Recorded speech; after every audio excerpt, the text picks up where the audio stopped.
नमस्कार, news nation देख रहे हैं आप। आपके साथ मैं हूं नवेद और सीधा रुख करेंगे धर्मांतरण से जुड़ी इस वक्त की सबसे बड़ी खबर। न्यूज नेशन आपको दिखा रहा है धर्मांतरण पर सबसे बड़ा खुलासा हुआ है। एटीएस ने वो डिकोड किए हैं कोड जो धर्मांतरण के लिए इस्तेमाल में लाए जा रहे थे। बाकायदा ये जो पूरा सेल था जिस तरीके से धर्मांतरण की साजिश में जुटा हुआ था, ये धर्मांतरण गैंग के जो कोडवर्ड है वो एटीएस ने डिकोड कर लिए। कोडवर्ड की वजह से छिपी रही ये साजिश इतने वक्त से, और ये इतने लंबे वक्त से काम करते रहे। अब इसी साजिश के कोडवर्ड्स को डिकोड करने में कामयाबी मिली है। दर्जनों कोडवर्ड्स का खुलासा अभी बाकी भी है। बता दें आपको, मौलाना उमर गौतम के तार विदेश से भी जुड़े हुए हैं और किस तरीके से ये बातचीत करते थे, कैसे लोगों को बरगलाते थे, कैसे उनके अंदर ये सारी चीजें पैदा करते थे, इसको लेकर ये कोडवर्ड का सहारा लेते थे। यूपी में धर्मांतरण से जुड़ी जांच जैसे जैसे आगे बढ़ रही है, कई खुलासे हो रहे हैं। इस पर जो रहस्य की परतें चढ़ी हुई है वो धीरे धीरे उतरती जा रही है। धर्मांतरण केस की जांच के दौरान मौलाना उमर गौतम से पूछताछ में एक बेहद अहम खुलासा हुआ। वो खुलासा यह है कि धर्मांतरण में इस्तेमाल होने वाले कोडवर्ड और इन्हीं कोडवर्ड की मदद से अब तक बचे हुए थे, और उमर गौतम 1000 से ज्यादा लोगों का धर्म परिवर्तन बरसों तक करता रहा और किसी को भनक नहीं लगी। आज हम एक एक करके आपके सामने धर्मांतरण गिरोह के कोडवर्ड्स का खुलासा करने जा रहे हैं। धर्मांतरण कांड में यूपी एटीएस का सनसनीखेज खुलासा। कोड वर्ड्स में छिपाया जा रहा था धर्मांतरण का सच। एटीएस ने डिकोड किए दिमाग को चकरा देने वाले कोड वर्ड्स। धर्मांतरण के कोड वर्ड्स काला सच आपको दहला देगा। यही वो जहरीला मौलाना है जिसका गिरेबान जब कानून की मुट्ठी में आया तो ये ज्यादा देर तक धर्मांतरण गिरोह की हकीकत को छिपा नहीं सका। एटीएस लगातार मौलाना उमर और उसके साथी जहांगीर से पूछताछ कर रही है और इसी पूछताछ से लगातार खुल रहे हैं धर्मांतरण गिरोह के सारे स्याह सच। इन दो मौलानाओं की निशानदेही पर अब तक 3 और मौलाना गिरफ्तार किए जा चुके हैं, और जब इन्हें आमने सामने बैठाकर पूछताछ की गई तो सामने आई वो हकीकत जिसने एटीएस को भी चौंका कर रख दिया।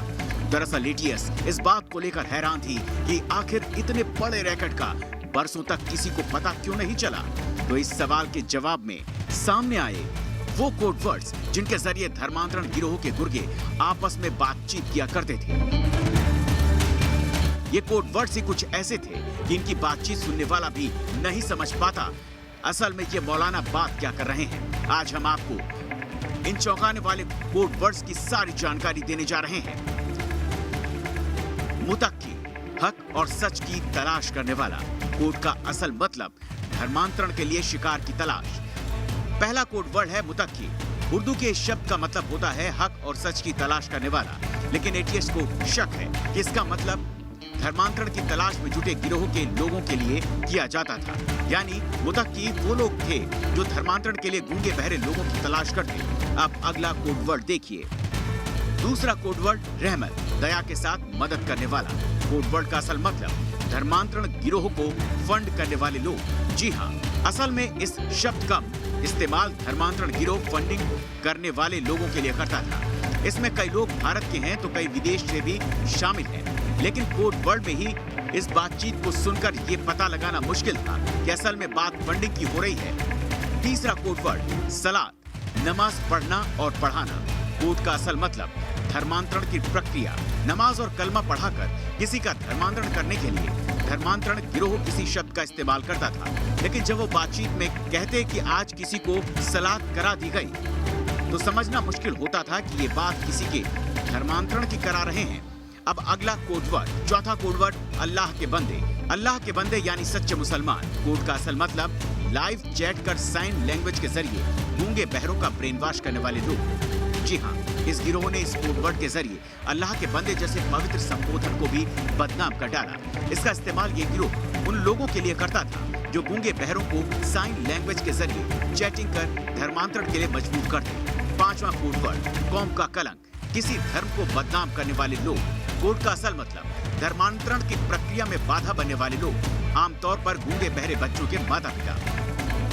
जांच में यह भी सामने आया कि कौम का कलंक वर्ड का इस्तेमाल ये गिरोह उन लोगों के लिए करता था जो धर्मांतरण के काम में या तो इनकी मदद नहीं करते या फिर बाधा बनते थे। आमतौर पर इस शब्द का इस्तेमाल उन गूंगे बहरे बच्चों के माता पिता के लिए किया जाता था जो अपने बच्चों के धर्मांतरण के लिए राजी नहीं होते थे।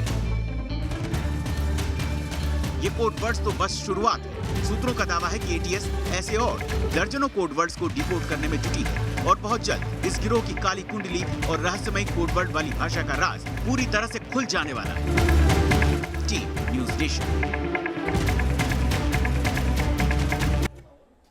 और चलिए इस खबर पर बात करने के लिए लखनऊ से मेरे सहयोगी अनिल यादव जुड़ गए हैं और दिल्ली से रुमानुल्लाह खान मेरे साथ जुड़े हुए हैं। सबसे पहले अनिल, आपके पास आ रहा हूं। आज जो प्रेस कॉन्फ्रेंस हुई उसमें कई खुलासे किए हैं। जो कोडवर्ड डिकोड करने की बात सामने आई, यही वो कोडवर्ड थे जिसकी वजह से अब तक बचे आए थे, लेकिन अभी भी कई ऐसे कोड्स हैं जिन तक पुलिस को पहुंचना बाकी है। देखिए, ये इतना बड़ा गैंग है कि एक हफ्ते से ज़्यादा हो गए हैं जब पहली बार ये बात सामने आई थी कि धर्मांतरण गैंग है। लगातार धरपकड़ हो रही है, परत दर परत उधल रही है, लेकिन उसके बावजूद अभी पूरी तरह से इस गैंग को डिकोड नहीं कर पाई है एटीएस। और लगातार पूछताछ जारी है, लगातार खुलासे हो रहे हैं, लगातार गिरफ्तारियां हो रही हैं और एक के बाद एक हो रहे खुलासे में यही पता चला है कि कोडवर्ड के जरिए काम करते थे कि जिससे ये एजेंसियों की नज़र में आने से बचे रहें। और शायद इनकी सफलता का राज भी यही था कि अब तक इतने सालों से ये एजेंसियों की नज़र से बचे भी रहें। तो बहुत हैरत अंगेज इनके कोड हैं, हालांकि सब उर्दू में ही हैं। मुतक्की, रहमत, अल्लाह के बंदे, revert back to Islam, Salat, mobile number और जन्म तिथि को भी ये कोड के रूप में इस्तेमाल करते थे, जो मूक बधिर छात्रों का जन्म तिथि और मोबाइल नंबर होता था। और इसके अलावा कौम का कलंक तो आपने भी बताया ही, वो किस तरह से उसको यूज़ करते थे। तो ये एटीएस ने खुलासा किया उनसे और अभी सघन पूछताछ हो रही है, आमने सामने बैठा के पूछताछ हो रही है और ये पता लगाने की कोशिश हो रही है कि इन कोड वर्ड्स के अलावा और क्या क्या कोड वर्ड्स थे और कौन कौन लोग अभी इनके गैंग में हैं और कहाँ कहाँ गैंग का प्रसार है। देखिए, यूपी के 32 जिलों तक नेटवर्क फैला था। 32 में से 27 जिलों में यूपी पुलिस जांच कर रही है। 5 जो बड़े जिले हैं, लखनऊ, सहारनपुर और दूसरे बड़े जिले जहां पर बड़े स्तर पर धर्मांतरण हुआ, वहां पर एटीएस खुद जांच कर रही है। और पूरे देश के अलग अलग राज्यों में इनका नेटवर्क फैला हुआ है। देश ही नहीं, दुनिया के अलग अलग देशों में इनका नेटवर्क फैला हुआ है। कतर, दोहा और Saudi Arab, Dubai, Riyadh, USA, Poland, Singapore से इनको रहमत आ रही थी। रहमत, जिसे ये कोडवर्ड इन्होंने नाम रखा था, फॉरेन फंडिंग को इन्होंने रहमत का नाम दिया हुआ था। तो इस तरह से इनका ये गोरख धंधा चल रहा है। लेकिन अब एटीएस एक के बाद एक खुलासे कर रही है, जिससे इस गैंग के लिए मुश्किल जो है, हालात जो हैं वो लगातार बद से बदतर होते जा रहे हैं। जी रुमान, इन पर विदेशों से इतनी रहमत बरसती रही, जिस तरीके से बड़ी विदेशी फंडिंग होती रही इनके लिए, लगता है कि यूपी एटीएस के बाद अब और भी एजेंसीज इस मामले में जल्दी एक्टिव होंगी।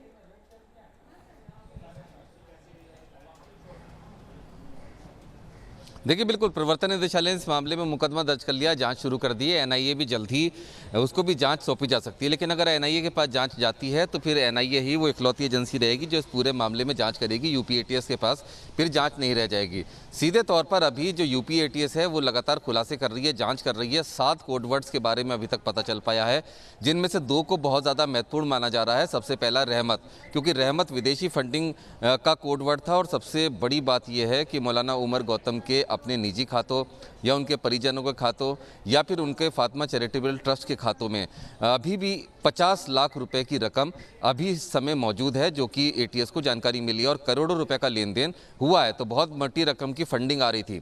और दूसरा है कौम का कलंक, जिस कोडवर्ड को अभी तक डिकोड नहीं किया जा सका है पूरी तरह से, क्योंकि इसके पीछे किसी बड़े खतरे या किसी लोगों के ऊपर हमले की आशंका से भी इनकार नहीं किया जा सकता, क्योंकि इस जो कोडवर्ड है कौम का कलंक, इसको अभी डिकोड करने में एटीएस की टीमें जुटी हुई हैं। हो सकता है कि इस गैंग के कई लोग हों और इस कोडवर्ड के जरिए कुछ लोगों के ऊपर खतरा मंडरा रहा हो। वो लोग जो धर्मांतरण के रास्ते में रोड़ा बन रहे थे, जैसे कि मूक बधिर बच्चों के माँ बाप हो या फिर कई दूसरे लोग। तो ऐसी स्थिति में इसका आकलन करने की धर्मांतरण तक सीमित नहीं था, उसके आगे भी इनकी जो कारगुजारियां थी बहुत ज्यादा थी, लेकिन वो अभी डिकोड होना बाकी। बहुत बहुत शुक्रिया आप दोनों का हमारे साथ जुड़ने के लिए। धर्मांतरण गैंग की जो जड़ें खंगाल रही यूपी एटीएस है, उसे बड़ी कामयाबी मिली है और धर्मांतरण फैक्ट्री के 3 बड़े मोहरे यूपी एटीएस की गिरफ्त में आ गए।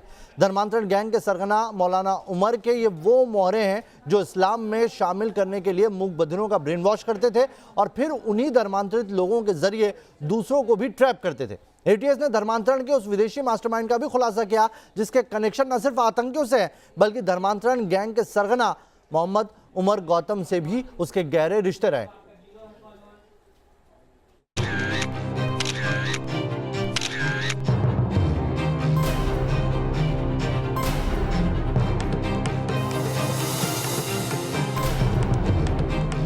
बच्चे ये तो सारे फोर्सफुल कन्वर्शन है। और उनका सबका ब्रेन वॉश कर रखा है। जो घर वाले परेशान हैं। 3 और व्यक्तियों को एटीएस में गिरफ्तार किया है। ये लोग उमर गौतम के साथी हैं। धर्मांतरण फैक्ट्री के वो अंडर कवर एजेंट हैं जो अब यूपी एटीएस के शिकंजे में आने के बाद सलाखों के पीछे हैं और सामने आ रहा है उनके गुनाहों का काला कारनामा, जो धर्मांतरण गैंग के आका मौलाना उमर और मुफ्ती जहांगीर कासमी जैसे धर्म के धंधेबाजों के साजिश को बेपर्दा कर रहा है। धर्मांतरण की साजिश के ये जो 3 बड़े मोहरे गिरफ्तार हुए हैं, सबसे पहले उनका परिचय जान लीजिए। इनमें सबसे पहला नाम है इरफान ख्वाजा खान का। महाराष्ट्र का रहने वाला इरफान दिल्ली में ministry of child welfare department में इंटरप्रेटर का काम करता है। दूसरा नाम है राहुल भोला का। उत्तम नगर दिल्ली का रहने वाला राहुल भोला मूक बधिर है। और तीसरा नाम है मन्नू यादव उर्फ अब्दुल मन्नान का, जो गुरुग्राम का रहने वाला है। मौलाना उमर के इन 3 मोहरों के धर्मांतरण गैंग में इन तीनों के अलग अलग किरदार थे। कौन किसका और कैसे ब्रेन वॉश करता था, धर्मांतरण से लेकर उसका सर्टिफिकेट बनवाने का जिम्मा किसका था, सब कुछ आपको दिखाएंगे। न्यूज नेशन पर धर्मांतरण फैक्ट्री के काले अध्याय का हर पन्ना खुलेगा और एक एक सच सामने आएगा। लेकिन उससे पहले इस धर्मांतरण गैंग के आका मोहम्मद उमर गौतम के हवाला कनेक्शन का पर्दाफाश करने वाला यूपी पुलिस का ये खुलासा देखिए। अभियुक्त उमर गौतम के द्वारा अपने तथा अपने परिवार के व्यक्तिगत बैंक खातों का प्रयोग विदेशों से धन लेने के लिए किया गया है, जो कि फॉरेन करेंसी रेगुलेशन एक्ट 2010 के प्राविधानों का स्पष्ट उल्लंघन है। अभियुक्त उमर गौतम द्वारा फातिमा चैरिटेबल ट्रस्ट के खातों में आए धन को व्यक्तिगत रूप से उपयोग करने हेतु अपने परिवार के बैंक खातों में स्थानांतरित किया गया है तथा उमर गौतम द्वारा इस ट्रस्ट का न तो आज तक कोई ऑडिट कराया गया है और न ही कोई इनकम टैक्स रिटर्न दाखिल किया गया है।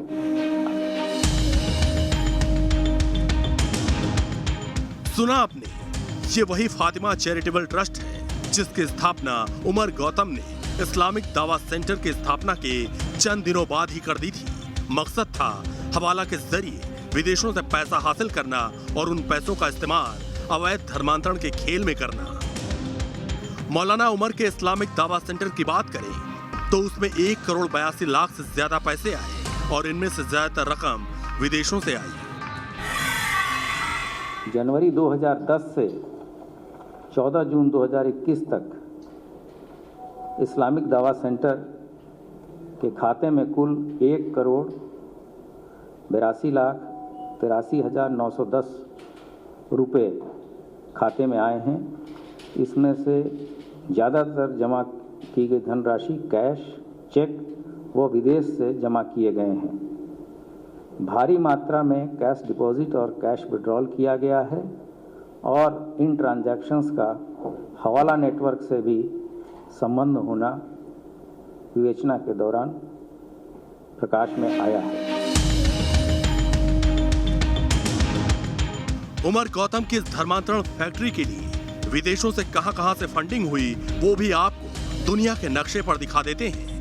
यूपी पुलिस के मुताबिक आईडीसी के इस खाते में 50 लाख रुपए अलग अलग देशों से आए। ज्यादा रकम रियाद, कतर, दुबई और अबू धाबी से मिली। यूपी पुलिस के खुलासों को माने तो हवाला के जरिए या फिर विदेशों से मिले फंड को ये जहरीला मौलाना जिहादी धर्मांतरण के लिए इस्तेमाल कर रहा था। इतना ही नहीं, देश भर में बड़े पैमाने पर धर्मांतरण की साजिश में जुटे इस गैंग का टेरर कनेक्शन भी सामने आ रहा है। कहां से और कैसे आतंकियों से जुड़े इस मौलाना के तार आपको बताने से पहले मौलाना के उन 3 शागिर्दों का किरदार समझ लीजिए जिनकी रातें अब सलाखों के पीछे कट रही हैं। इरफान खान मूक बधिर को इस्लाम का ज्ञान देता है और गैर धर्म की बुराइयां बताता है तथा तरह तरह के प्रलोभन देकर इस्लाम धर्म को अपनाने हेतु तैयार करता है। इसके पश्चात इस्लामिक दावा सेंटर में जाकर उमर गौतम के साथ मिलकर जहांगीर आलम से धर्मांतरण प्रमाण पत्र बनवाता है। यूपी पुलिस के इस खुलासे से साफ हो गया कि कैसे मूक बधिरों को धर्मांतरण के लिए टारगेट किया जाता था, कैसे इंटरप्रेटर का काम करने वाले ये इरफान मूक बधिरों से हमदर्दी बताकर उन्हें जाल में फंसाता और उन्हें इस्लाम में शामिल करवाता था। ऐसे ही मूक बधिर है राहुल भोला और मन्नू यादव उर्फ अब्दुल मन्नान, जो धर्मांतरण के बाद बेहद कट्टर हो गए और खुद इस्लामिक ट्रेनर भी बन गए।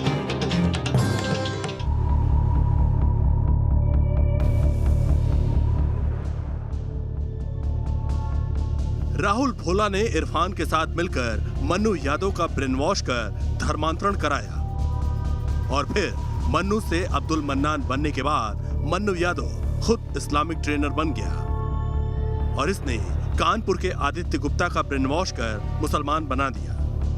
राहुल भोला भी एक मूक बधिर व्यक्ति है और इरफान खान के साथ मिलकर ये मूक बधिरों को धर्मांतरण के लिए प्रेरित करता है और इसके द्वारा ही मन्नू यादव और आदित्य गुप्ता इत्यादि का धर्म परिवर्तन कराया गया है।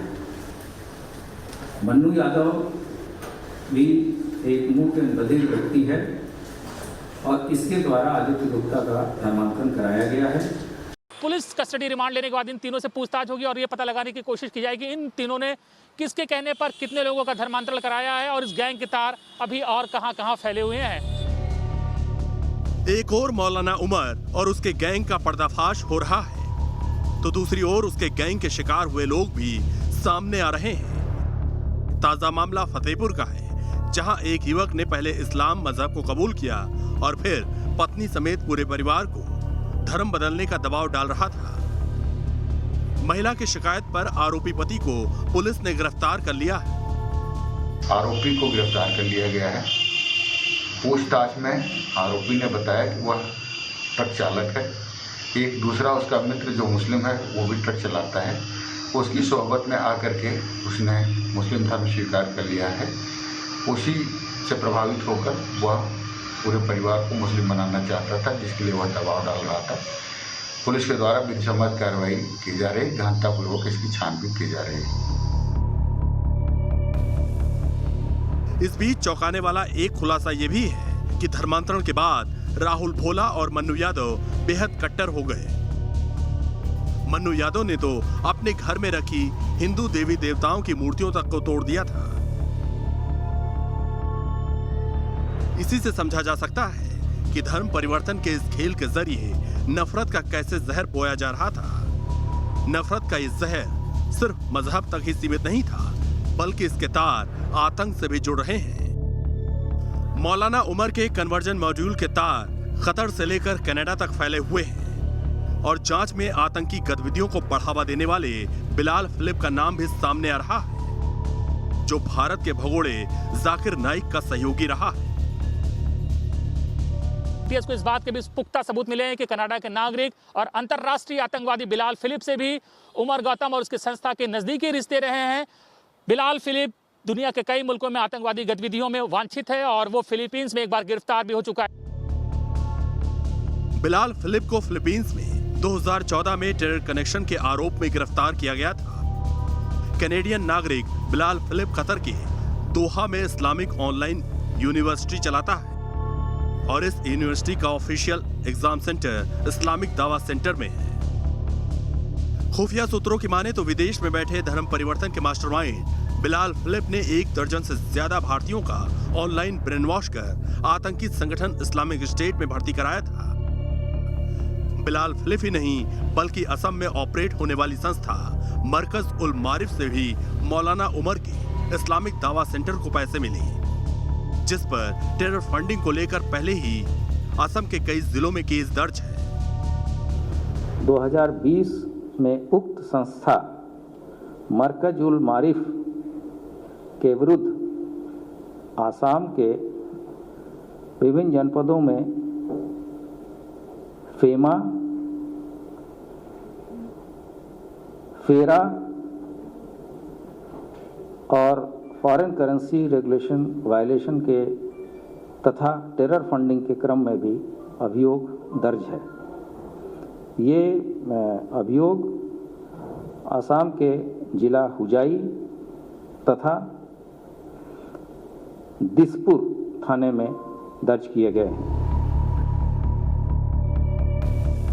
फिलहाल यूपी एटीएस उमर गौतम के इस्लामिक दावा सेंटर में धर्मांतरित हुए लोगों का वेरिफिकेशन कर रही है। इसमें यूपी के 32 जिले, जिनमें प्रयागराज, बुलंदशहर, बिजनौर, कानपुर, मेरठ, मथुरा भी शामिल है। इन जिलों में पुलिस ऐसे लोगों का वेरिफिकेशन कर रही है। इसके अलावा लखनऊ, गाजियाबाद, अलीगढ़, सहारनपुर, नोएडा, वाराणसी, आजमगढ़ और आगरा में एटीएस खुद धर्मांतरण करने वाले लोगों की जांच में जुटी है। फिलहाल यूपी पुलिस, यूपी एटीएस से लेकर खुफिया एजेंसियां धर्म के इन धंधेबाजों की जड़ें खोदने में लगी हैं, ताकि जल्द से जल्द इन्हें इनके गुनाहों की सजा दिलाई जा सके। कुल मिलाकर एटीएस का शिकंजा उमर गौतम पर लगातार कसता जा रहा है और एटीएस को लगातार इस बात के सबूत मिल रहे हैं कि धर्मांतरण मामले में दुनिया की कई बदनाम संस्थाएं इन्वॉल्व हैं और ये सीधा साधा शांति प्रिय तरीके से धर्मांतरण का मामला नहीं है, बल्कि ये टेरर फंडिंग और टेरर एक्टिविटीज से जुड़ा हुआ भी मामला है। वीडियो बर्मा के साथ अनिल यादव, न्यूज नेशन, लखनऊ। चलिए यहाँ रुक रहे हैं एक छोटे से ब्रेक के लिए, तुरंत लौटेंगे।